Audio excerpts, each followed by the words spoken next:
I'm more of a believer in what's a fulfilling career path. And to your point, it can meander. And even if you have, a certain designation like a CPA, there is not one singular way to lead that practice. There's many things that you can do within accounting and beyond to bring that to life.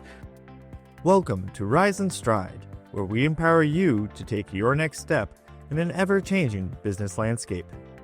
Here's your host, Denise Leduc-Fremming, President and CEO of the California Society of CPAs. Hello, and thanks for joining us for another episode of Rise and Stride. Today's guest is Stephen Shedletsky, or Shed to his friends, who is a speaker, coach, advisor, and author focusing on leadership development and psychological safety in the workplace. His most recent book is Speak Up Culture: When Leaders Truly Listen, People Step Up. I love that name. I'm excited to talk to you, Stephen. Prior to launching his consulting firm, Shed Inspires, in 2021, Stephen spent 13 years with Simon Sinek, Inc., holding various positions, including speaker, facilitator, head of brand experience, and chief of staff. And part of his corporate background also includes working as a consultant for EY on people and organizational change. So thank you for joining us. I'm so excited to talk to you. I mean, this topic is top of mind to all of us. Thank you so much. It's a delight to be here with you and to have this conversation with you and your audience, Denise. Thank you. Yeah, and thank you for everyone for being here. Get your pens ready, or pencils or iPads, because there's going to be tips and notes for you to take for sure. Beautiful. Maybe as we start out, we always start our podcast with looking at, a person's path and how did you get to where you are and what inspired you along the journey. And maybe you can talk too about how it's not a straight shot. So I think sometimes we think it is. And, I like to hike, so I use the crisscross, but you definitely crisscross to wherever you go. Yeah, this is why, people will say, "Oh, I got my dream job." And I'm like, "Really? Like you're going to be in this exact role for the rest of your life and you're 23 years old and you got your dream job?" I'm more of a believer in what's a fulfilling career path. And to your point, it can meander. And even if you have, a certain designation like a CPA, there is not one singular way to lead that practice. There's many things that you can do within accounting and beyond to bring that to life. A couple things that were pivotal sort of pre-career that influenced my career. I'm a big believer, Denise, that our purpose often lives in what have we overcome, especially as young people, and how can we use what we've overcome as a source of meaning and fulfillment. And so first and foremost, I grew up with a stutter. I have a speech impediment. I married a speech therapist, which was a good choice for me and my kids and nieces and nephews. But I know intimately the feeling of voicelessness. Fortunately, my stutter was never that bad, but it definitely did impact me. And up until my early adulthood, my sort of university days as well, I was terrified of public speaking. But I fortunately got the support that I needed through speech therapy and through a community and through sort of modest, reasonable tests to get over or work through that fear. And then the biggest thing is I started talking about things that I care deeply about: leadership, cultures of safety, speak up cultures, purpose, meaning. And when you find something more important than yourself to devote yourself to, all of a sudden this thing called courage shows up. So growing up and overcoming a stutter was a big part of my journey. And there's sort of no mistake that I find great joy, meaning, and fulfillment in helping others find and use their voice as well. So that was a big one. And then on my first day of my first corporate job ever, 1,000 people were let go post-merger. So I walked in as many more were walking out.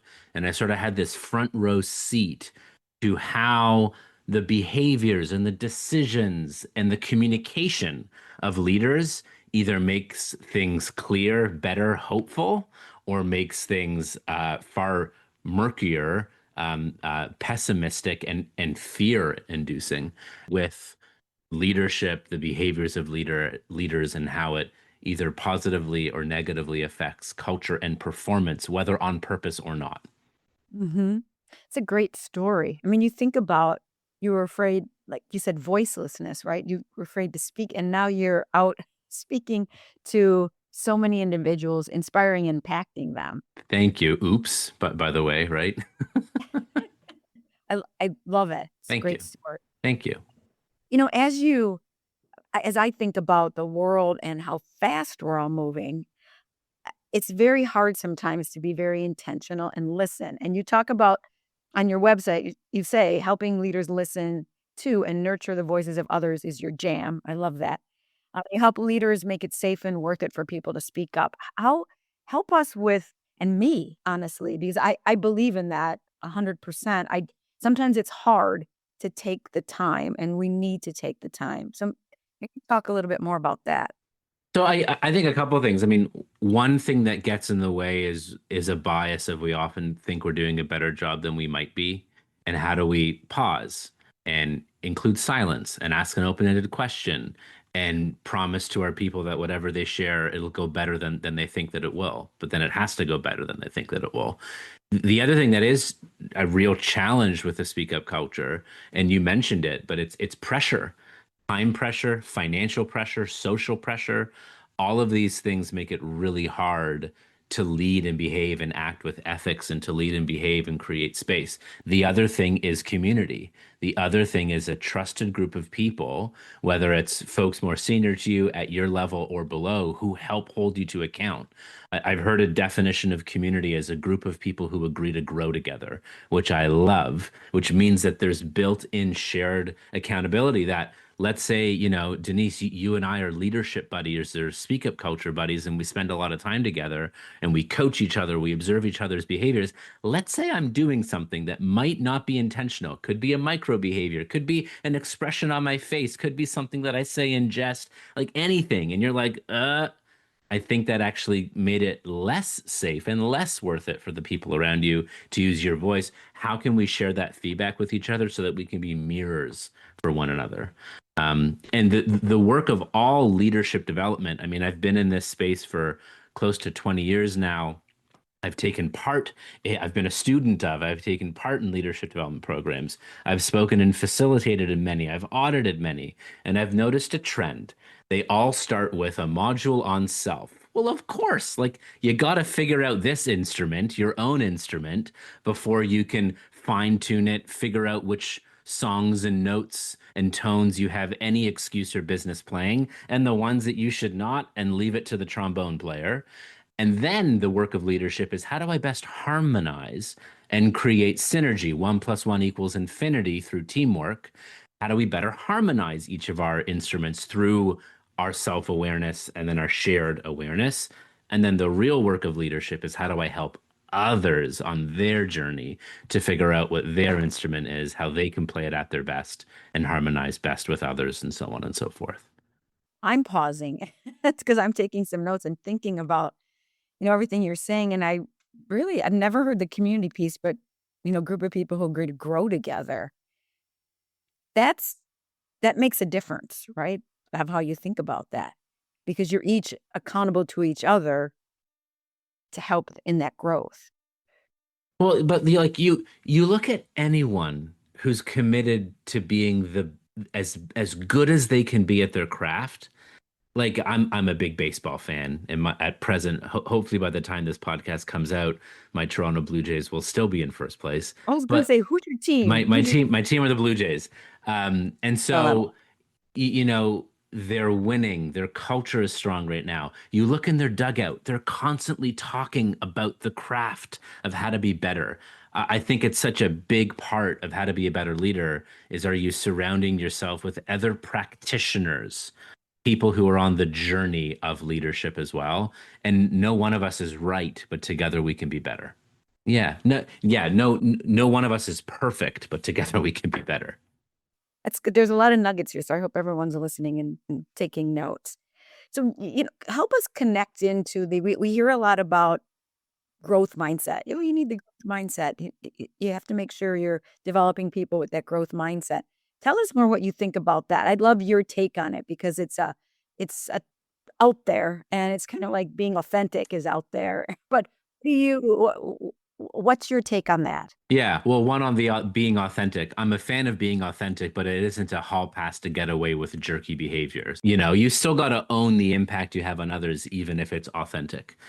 The other, I mean, growth mindset, a huge fan. I'm a big believer of it. Again, having a community can help you practice a growth mindset. But a growth mindset is when there are barriers or challenges, you train yourself and others to ask questions like, what's possible? What can I do? What resources or what tools are at my uh, disposal that I can lean into? It's the art of possible, right? However, mindset alone won't change everything. When I look at change, I look at three gears that all have to be moving in the right direction to create sustainable change. One of them is mindset, the other is actions and behaviors, and the third is systems. You can have the appropriate mindset, but if I meditate and practice asking the right questions, but I don't change any of my behavior, I just have the right mindset, but I'm not changing any of my behavior. Now, the third piece is if you put a good person in a bad system, guess what? The system prevails. And so we also need to look at what are the systems, whether it's incentives or payroll or the way that we design our day or the meetings that we have or don't have. Are the systems that we're proliferating also making it easier and with less friction to have the appropriate mindset and to behave in the right way? So mindset is hugely valuable. One of the challenges with mindset is it's like transformation. I can't just put my forehead on my hand on your forehead and go growth mindset now. Like you have to have I wish you could do that. yeah, but you have to have you have to have tools, but you also have to believe in its value. Sometimes you can act your way into new thinking. And so let's say you and I lead a team and we really want our managers to care deeply on a human to human level about the folks that they lead. I could say to them, I really want you to care deeply about the folks that you lead. And they go, okay, it's not going to change anything. But if I give them a set of actions and behaviors and even a system that makes it easier, I could say, okay, Denise, when you have one-on-one meetings with your direct reports, you have to ask them, how are you? And they'll go good or fine. And then you have to ask, no, how are you really doing? I care about you. What's going on? Zip it, right? Or here's a tool. It's called sweet and sour, and you go first. Here's one thing in my life and career that's sweet. Here's one thing in my life and career that's sour. Now you go, right? And so we can actually give people tools and scripts and things to try out that can actually trick them into the mindset. Because I now show up to a one-on-one, I have some tools and some scripts. I use them. I learn something about my people. It makes our work more effective. I'm like, wow, this growth mindset and caring about people thing really makes a difference. I want to keep doing it. What else can I do? That's an interesting way that we can actually act our way into a new mindset. So there's a long-standing debate, Stephen, on if you should hire for culture or you hire for skills. So give us your thoughts on, where you stand there. So my answer to the question is yes, you should hire for culture and you should hire for skills. But if I were to put one on the pedestal over the other, I would put culture. So one of the best stories I know from this comes from the Navy SEALs. So there's a fable, apparently it's a true story, that in the 1960s, a young sailor showed up to SEAL training, and they did what every SEAL has done before them and every SEAL has done after them, at least everyone who tries out to become a SEAL, is you hop into an Olympic-sized swimming pool and you're supposed to show your skill of being a good swimmer. Why? Because SEALs spend a lot of time in water, and this one young sailor hops into the pool, sinks to the bottom like a stone, walks across the bottom of the pool. Now everyone's looking at them a little funky. They touch the other end. They come up. I'm told they don't even come up for air. They turn around, they walk back. They're yanked out of the pool at the end, nearly drowning. And when they come back to, the drill instructor says, "Sailor, what the heck were you doing?" To which the young sailor says, "Sir, I don't know how to swim." SEAL training, right? And what did the drill instructor say? We can teach you how to swim. Now, if you're looking to hire a CFO, I don't recommend that you go out of your way to avoid hiring a CPA. No, no, no, a good call. But do you have to be the best at reading balance sheets to be a really effective CPA or a really effective financial leader? No, like you need adequate skill. But there are some folks, and we've all had this experience where you're interviewing two people. One has the stronger resume, and the other feels like they're going to add to the team. Not only will they fit in, but they'll generate and be productive within it. And we make the irrational choice to hire the less qualified person because they'll fit and they'll add to the dynamic of this team. From the Navy SEAL example, what are some of the characteristics that make a good SEAL? Courage, perseverance, determination, cunning. Like they had them all. They could teach that person the skill of swimming in a matter of 2 or 3 weeks. So while skills do matter, skills we can learn and develop far easier than we can something like courage or empathy. If empathy is key for your organizational culture, you should hire for empathy, and it would make sense to hire someone who's naturally higher on empathy than someone who's low on empathy, because you can't throw someone into a swimming pool and they become more empathetic, right?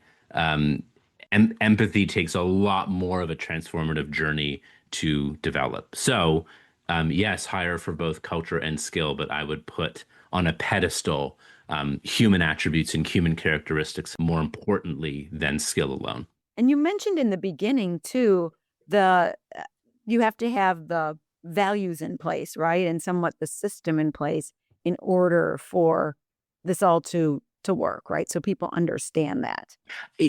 Yes. Yes. I think no matter what, your culture will happen. The question is, do you help cultivate it intentionally or let it just happen? If you let it just happen, you're at higher risk of it becoming toxic, or you're at higher risk of it becoming unproductive. I put in the book an equation for culture. Culture equals values multiplied by behavior, and all of that is raised to the power of influence. That if you want a healthy and strong culture, you should identify what are the values that make this place great. And then how do we actually put behaviors underneath those values so that we actually live them? And then all of it is raised to the power of influence, because the more influence one has within a culture, the more that their whispers are a shout and their tiptoes are stomps. And that could be formal leaders or informal leaders as well have influence. Maybe just punctuate that informal leaders as well. A lot of times people think, oh, I have to have the title or be in this position. And I always say, not true. Yep. So I like to make the distinction. There's uppercase L and lowercase L leaders. So uppercase L leaders have the formal authority or title. Maybe there's, senior manager, director, VP, there's a C in front of your title. You definitely have the responsibility to lead because it is literally baked within your title, and you have direct reports. You are formally a leader. But just because you have the title doesn't give you a hall pass. You still have to earn it through your behavior every single day. And there are certain characteristics that I would say most leaders exhibit. I think leaders are high on decisiveness and accountability. Leaders are high on compassion, and leaders are high on confidence, not arrogance, but confidence. It's hard to follow someone who doesn't have confidence in their own skin and their own ability, which is also an awareness of where they have limitations and where they need a team as well. But there are also lowercase leaders. These are folks who may not have the title and are certainly not the most senior on an org chart, but they behave as a leader does, and people follow them. I see this. I do a lot of work in hospital environments, and if you walk down a hospital ward, you can kind of get a sense of who's setting the heartbeat and pulse. Walking into an office, oftentimes it's someone who isn't the most senior, but they know everyone. They're a social node. People look to them. They follow them. So you don't need to be the most senior or have a title or position of leadership to lead, behave as a leader does and be worthy of following. And that influence is really important. As you said, people will just follow at times. So, yeah, it's another good point. Everyone should make sure they got that. So, let's move to your book, Speak Up Culture, for a moment, and the idea of psychological safety, because we don't talk about that enough. And so I want to make sure we get time to go through that with you. Um, you know what the idea is for leaders, but all leaders. So you say, as you said before, the capital L or the small L, right? Both. And So what does this culture look like, and what usually prevents organizations from leaning into this? Yeah. So, psychological safety is a body of work that's been around since 1960, and it's very much been put on the map and proliferated wonderfully by a scholar named Amy Edmondson out of Harvard Business School. And Amy defines team psychological safety as an environment in which it feels safe to take interpersonal risk, to have hard feedback conversations, to share ideas, to disagree. With my book, Speak Up Culture, I went a little bit further. At first, I thought I was rebranding psychological safety because though I'm a big fan of the body of work, I'm not a fan of the branding. Psychological safety, it's a mouthful. What is it? It's a highly academic term. I feel like we put on a white lab coat as we talk about a very real human experience. And as I leaned into it, I realized that a speak up culture in which we ask the question, is it safe to speak up? But we also ask the question, is it worth it? Because it can feel psychologically safe to speak up, but if we don't feel validated or there's no positive outcome, apathy or futility may set in. And so the thesis of a speak up culture is again, not only is it safe to speak up rather than it being psychologically dangerous, but it is also, there's a perception of impact. There's a perception that my choice, the risk that it often takes to use my voice and share my opinion, will also lead to some sort of positive outcome. And so that's the two elements. It's safe to speak up and it's worth it. So how does the whole like self-advocacy can fit in to that? And because I've imagined a lot of people, they're unsure, they're afraid. So how does that, and how do you also invite a culture of that into your organization? Yeah, so self-advocacy is great, and it is easier for some of us than it is for others. And so the onus of speaking up should never only be on one or any individual. It's a cultural responsibility. Now, the wonderful thing is that courage is contagious and healthy and functional culture is contagious. And so if you create a culture where it is safe and worth it to speak up, all of a sudden the chasm to cross to make that choice to speak up becomes lower and shorter because it's the type of behavior that's rewarded around here. So self-advocacy is great and valuable, but harder for all of us to tap into. This is again where a community and a culture of speaking up tends to be more powerful, more sustainable.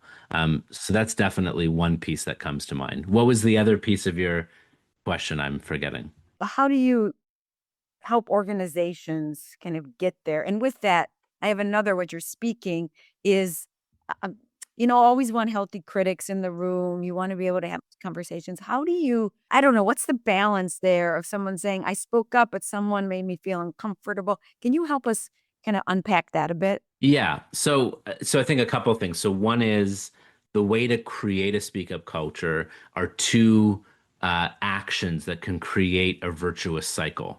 If they aren't managed well, it can also create a vicious cycle. And the two actions are encouraging people to speak up and use their voice, and then rewarding them when they do. Encourage that I behave in a way and we set up structures in a way that people are made to feel that their voice is welcome and that it will be productive, right? My favorite example of this comes from aviation. There's a guy by the name of Ben Berman who still works in aviation safety. He flew for United for, I think, more than 20 years, 23 years, if I'm not mistaken. And by the end of his career, he had four stripes on his arm. He was the most senior person that would walk into any aircraft, and he said the same thing to his flight crew every single time. Hey team, I've never flown a perfect flight and today's no exception. I need to know what you see. Like it's just and insert whatever is appropriate for your context. Hey team, I've never done a perfect client debrief. I need to know what you see. Let's make this one great, and I want to make the next one better. All of a sudden, people just lean in a little bit more. Hey, I've never done a perfect audit. I hope you have, but I've never done a perfect audit. How can you just set the tone that people go, oh, I got to show up to work today because the most senior person needs me to use my senses to show up and contribute here. So that's a big one. Encouraging. Rewarding is How do I make people see that their choice to speak up was worth it? And reward isn't necessarily extrinsic rewards, like a bonus, pay raise, promotion, or a statue made in your honor out in front of corporate headquarters. Some of those things might come in the future with repeated, consistent action. By reward, I more so mean intrinsic. Thank you, Denise. That must have taken courage. I don't yet see what you're pointing out. Can you share more, or how did you get to that conclusion, right? I just both disagreed with you and gave you more airtime, right? We didn't implement your idea, but here's why. Keep it coming. Or team, how can we get around these obstacles? Or we took your feedback, here are the things that we did. Keep it coming. So it's those encourage and reward. If we discourage and punish, it's a vicious cycle. If we encourage and reward, it's a virtuous cycle. And there's also this thing, there's sort of a sweet spot with a speak up culture that yes, includes tact and decency and respect. A speak up culture doesn't mean that we can throw out, you know, professionalism and manners out the door. No, that's not productive. That's toxic. But it also includes social awareness, discernment, the right time, the right place, you know? And so there's other tools that we can use, like, does this need to be said right now and by me? How can we create some social norms around a speak up culture? Doesn't mean that we listen to every voice all the time at all the moments. That just leads to overwhelm and chaos and no forward progress. There's also healthy guidelines and guardrails around when we can and can't speak up about certain things. I think that's normal and can be productive. Meeting design, you know? Yes, yes. I just wonder how to facilitate that. We'll have another part two of this because there's so much to talk to you about. But how you facilitate that in a group by watching, right, when those times are. Because you're right, there's certain times you want to speak up. And I like what you said. Does this need to be said by me right now? And I mean, rare are the circumstances where this needs to be said right now by me. That's like high stakes. But every now and then we are in something where we're about to make a decision. I mean, think of a Columbia disaster. Think of these moments where there's going to be significant harm. That's one where you have to do as best you can to speak up and intervene because it's high stakes and life and death is on the line. But it's often okay, how can we design better, more inclusive meetings? Well, I know that typically, especially in North American culture, most meetings tend to be dominated by the most charismatic and extroverted folks. Okay, so I know that. So what can I do to create a meeting in an environment where I'm hearing from the most diverse set of voices, which means I'm just going to make a better decision? Okay, well, I should do a pre-read. Why should I do a pre-read? Well, the more introverted and analytical and reserved folks, they have things to say. They just think before they speak. So let me allow them to think before they come to the meeting, as opposed to relying upon the meeting to get them to speak. That's not going to work. Also, how can I call on people that we haven't heard from yet? Hey, David. Hey, Muhammad. Hey, Sarah. Haven't heard your input here, and I'm really keen to because of your point of view. And they could say, don't have anything, or I have something here. Or you could go, great. We need to stop this meeting, but the next meeting, we're going to hear from all the folks we haven't heard from yet. Right? So these are little ways that you can increase the likelihood that you're hearing as many people as possible. I'm a big believer in merit and value. If someone shares something, especially if it's unpopular, but it's the right conversation that we should be having, the response is, "Ooh, that's hard to hear, but I think you're onto something. We should dig into it." Or share more, or let's take that offline and have a conversation about it and see what's up there, you know?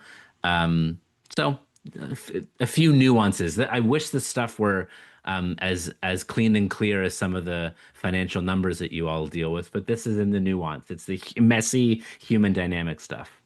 It is. It is. I mean, I appreciate it. I really do. And it's I think the virtual aspect is hard sometimes because you don't have the cues as much and the whole body cues. Someone crossing their like I mean, there's different cues, and so it makes it more difficult and more important. I expect really to be listening to facial cues and voice and so many other pieces and slowing down. And that's hard, as we started with. Yeah. And one of the things that virtual meetings give us that live meetings don't is hop into the chat and answer this question. Let's go into a breakout room, have this conversation.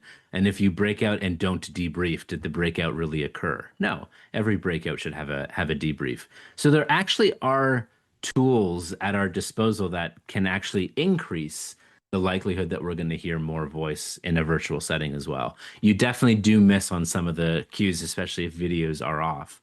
But there are also things that you can do to increase the likelihood that more voice is being shared. And voice isn't always verbal. Voice can be written. Voice can be, opinion can be shared in other productive manners as well.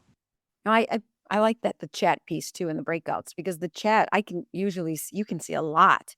I always hope there's an interactive chat going because it is helpful just to see what people are thinking. Yeah, I think as well as it's thoughtfully designed because I've also been in meetings where the chat is waterfalling and it feels as though I'm both talking to someone and reading my text messages at the same time. And like I think only 2.5% of the population can actually multitask. The other 97.5% of the population are just doing two things inadequately. So it's also okay, it's time to turn on chat, it's time to turn off chat. Like there are ways that we can artfully design that as well. That's difficult. If someone does text you and then you it's a lot. So we're getting close on time, but I have two more questions for you. One is we have to talk about Simon Sinek because we just do because you've been working together and collaborating. So just what was your time like with Simon Sinek? Was there influence there? How did you influence? Just kind of that conversation. Yeah, so I worked directly with Simon and his team for more than a decade. I still do some work with them as an associate and help out some of their clients with some talks and keynotes and workshops. It was fantastic. I mean, I was the fourth person to join that team and had a great opportunity to help build that business and what we offered, which was a joy. Um, two things sort of stand out as the biggest things that I've taken or learned from that journey working alongside. Um, One is, and one that I'm still always looking to practice, is 2/3 of an answer is better than an answer and a half. And it's better to be brief and effective than keep talking. So, talk less, say more, leave them wanting more rather than answering their question and then 3/4 of another. And the other is just the importance of, both Simon and I are in the business of ideas and in the business of leadership actions. And I always made sure and was lucky that collaborated and worked with the CEO on his team that always ensured that I had an internal culture role. I always viewed it as my number one priority of how do we ensure that we're living what we preach from the inside out. Because if we preach it but don't live it, we should stop doing our work altogether. And so even as I've gone on to lead my own practice and have my own small team, I strive that we have to live our message from the inside out. And it's hard work, but it's worthwhile work because it means you're actually being authentic to, something that's in here. And I'm pointing to my book, but it's highly inconvenient, but it is certainly worthwhile. It is the hardest part, right? It's the reflection and making sure you're actually living it. And that takes intention. Again, time. Yeah, It's really important to and do that. and feedback. It's a relationship. Yes, the feedback is important. Wow, that's a lot to think about. So with that, since there's so many good nuggets, and we have to have another conversation, and I did download your book, so I have to finish reading it. Um, but what would you say 3 takeaways for the audience would be that they could put into action? You mentioned action being important as well. Yeah. I mean, one action is to do some reflection, whether that can be solo or through assessments or through a coach or someone around what are your strengths and genius and gifts, and what are your limitations as well, because you're a human being. But that introspective and reflective work, hopefully done in partnership with others, around your own instrument and how you can best harmonize with others. The second thought is, again, as someone with influence or someone who intends to lead or someone who is formally a leader, your whisper is a shout and your tiptoes are stomps. It's not a request or a call to be perfect. It is a request and a call to be human. And if you do behave in a way that is outside of who you strive to be, just own it. Own it, correct it, learn about it, and try to get better. And then the other piece is just the make it safe and make it worth it for folks to speak up. And the greatest ways to do that are encourage folks to use their voice and reward them when they do. Reward doesn't mean you have to make them right. Reward means that you make them feel as though they matter, and mattering matters. Wow, those are great. So much to unpack here yet. So we will have part two. But it's been a delight, Stephen, talking to you and just learning more about what we can do to lead um, in a way that really is inclusive and embraces everyone. Wonderful. Thank you, Denise. A joy to join you and look forward to doing it again soon. Thank you. Everyone, have a great day. Rise and Stride is produced by the California Society of Certified Public Accountants. To learn more, visit calcpa.org.